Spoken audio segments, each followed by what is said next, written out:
ప్రకృతి పురుషుడిని దేవతలని ఆవాహన చేయటం, అభిషేచనం చేయటం, హోమం కూడా చేయమని చెప్పబడింది అన్నమాట.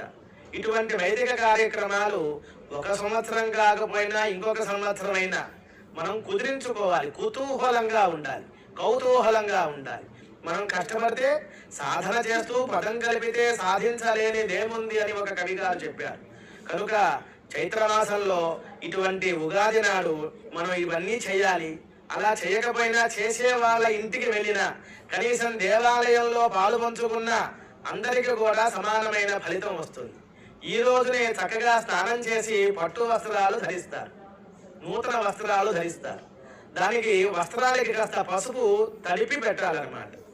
ఈ యొక్క శరీరంలో మనకు చూడండి, హృదయంలోనేమో దేవతలు ఉంటారు. దేవతలు ఎక్కడుంటారో రాక్షసులు కూడా ఉంటారు, మనలో వెనకాల వీపు మీద ఉంటారు. కనుక ఎప్పుడైనా సరే గుండెల మీద ఎవరిని కూడా గుద్దకూడదు, కొట్టకూడదు. దేవతలు ఉంటారు. హృదయే లింగమావాహయామి అని అంటాం. ఆ విధంగానే కొత్త వస్త్రాలు ధరించిన తర్వాత దానిలోకి ఒక ఇద్దరు మిగతా వాళ్ళు వస్తారండి. స్వతహాగా దేవతలు ఉంటారు. మనం కట్టుకున్నప్పుడు మన యొక్క ఇంటి ఋషులు ఉంటారు కదా, ఆ ఋషులు వస్తారు. మనలో ఉన్న కామ క్రోధ లోభ మోహ మదమాత్సర్యాలు అనేటువంటి రాక్షసులు వాళ్ళు కూడా ఈ యొక్క వస్త్రంలోకి వస్తారు. అందుకనే మనం చూడండి, పూర్వకాలంలో 9 రోజుల పాటు ఈ వసంత నవరాత్రులు దీక్షగా చేసేటప్పుడు పసుపు వస్త్రాలు ధరించేవారు. ఏ రోజుకి ఆ రోజు ఉతికే సమయంలో బండ మీద ఆడవాళ్ళు చూడండి దబిడి కొడుతూ ఉంటారు.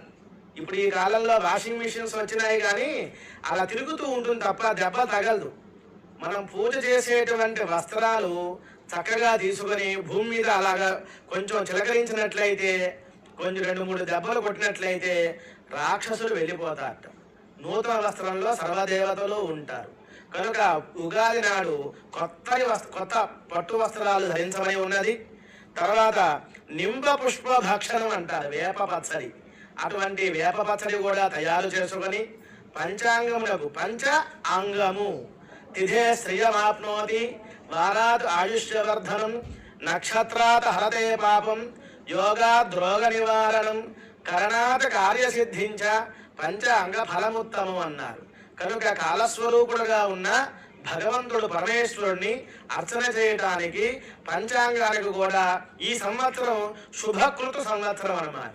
శుభకృత అంటే శుభమే కలుగుతుంది. ఈ యొక్క సంవత్సరానికి అధిపతి ఎవరు అంటే అగ్నిహోత్రుడు. కనుక అగ్ని ఆరాధన చెయ్యాలి. మన దేశం పేరేమిటండి? భారతదేశం. భా అంటే ప్రకాశించుట అని అర్థం.